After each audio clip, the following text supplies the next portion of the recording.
Hello and welcome back to English with Kathryn. Today I've got a great video for you.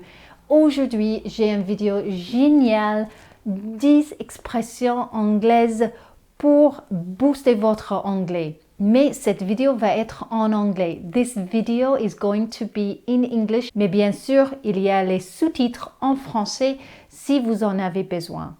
Écoutez les vidéos en anglais pour améliorer votre compréhension orale. Okay, let's get straight into our first expression. It's if anything. He's definitely not like his mother. If anything, he's more like his father. So this is used to express your opinion. It's like a contrast to what you previously said. It's normally used in the second phrase, either before the second phrase or just after the second phrase. And it's normally used to suggest that the second part of the sentence is in contrast or is opposite to the first part of the sentence. No, I don't think they should relax the COVID rules. They should be stricter, if anything.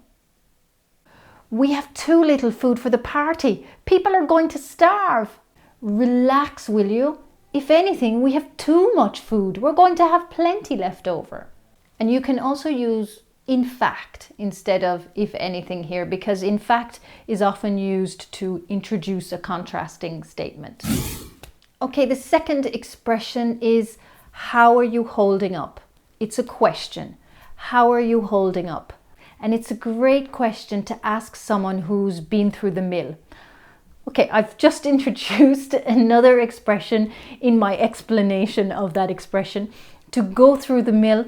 If someone is going through the mill or has gone through the mill, it means that they're going through a tough time, a difficult time, a hard situation. So if someone is going through a hard situation, you would say to them, how are you holding up?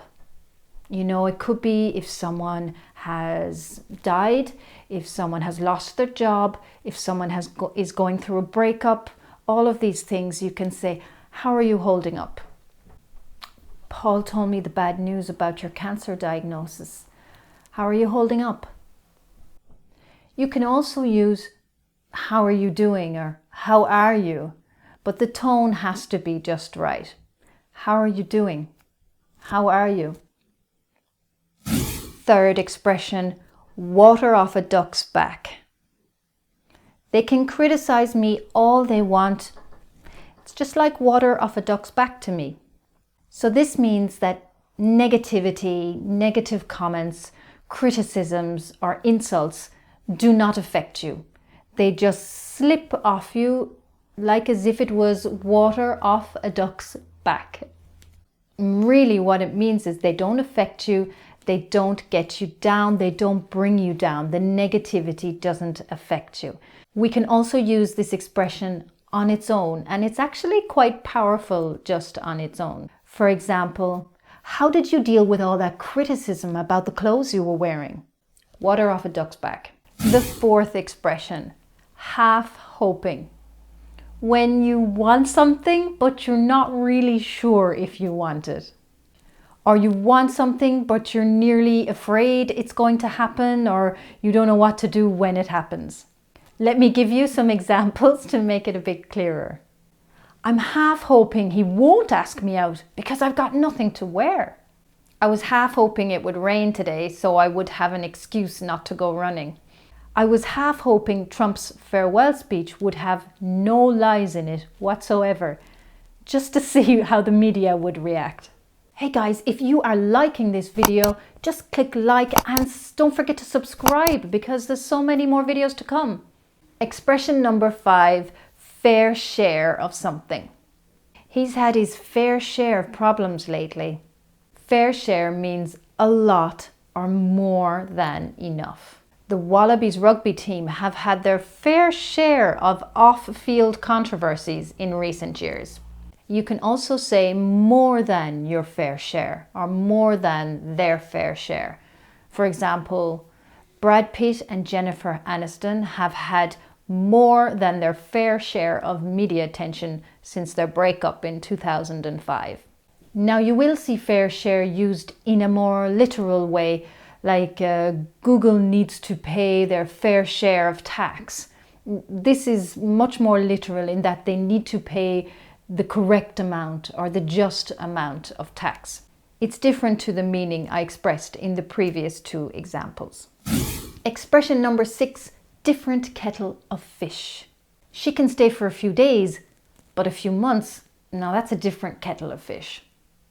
By saying different kettle of fish, it means it's something very different to what you were talking about. Playing for Manchester United is just a completely different kettle of fish than playing for Shamrock Rovers. Now don't ask me where this expression originated from, but I know it's from a long time ago, I think from the 1800s. So if it's been around this long, then maybe it's an expression you should have in your repertoire. Expression number 7, dying to do something. Have you been snowshoeing yet? No, but I'm dying to do it. I hear it's awesome. To be dying to do something is to really want something to happen. I'm dying to see that new Netflix show everyone is talking about.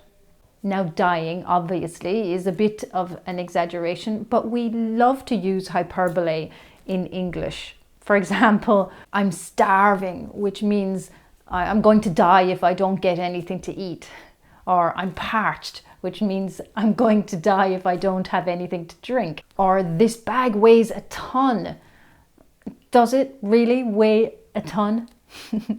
And another example of dying is you can say it if you have a bad hangover, or that if you have a bad cold or something like that, you could say, oh, I'm dying, but really you're not. Normally, it's not a matter of life and death. Expression number 8, came out of left field. I was walking in the park when, out of left field, this weirdo started shouting abuse at me for no reason. I got out of there very fast. This is an American expression which says whatever happened was surprising or unexpected. You can also use out of the blue or out of nowhere in place of out of left field. So you won an Oscar. How does that feel? Oh, well, I mean, I wasn't expecting it. It's a bit out of left field. Expression number 9, out of curiosity. Just out of curiosity, I decided to do some research to trace all the origins of these strange English expressions. So this expression is exactly what it means. It means that you are interested or curious about something. We often use it when asking questions, particularly questions that kind of come out of nowhere or out of left field. Just out of curiosity, what kind of music do you like to listen to? Out of curiosity, why do you always sit at the very front of the cinema? Final expression, expression number 10, pain in the ass or pain in the bum. Did you meet our new boss? Yeah, it looks like he's gonna be a pain in the ass. He's already got me working overtime. A pain in the ass is someone or something that is very annoying. Okay, ass, as you know, refers to our derrière, part of our body. It's a little vulgar, so you can make it a little less vulgar. You can tone it down by saying a pain in the bum. My car is being a real pain in the ass at the moment. First, the engine started leaking, and then my gearbox broke. Thank you so much, guys, for watching this video. Don't forget to look at my other videos for some more expressions and vocabulary to boost your English. And if you really liked this video, click a like and subscribe for more videos to come. Thanks, and see you soon.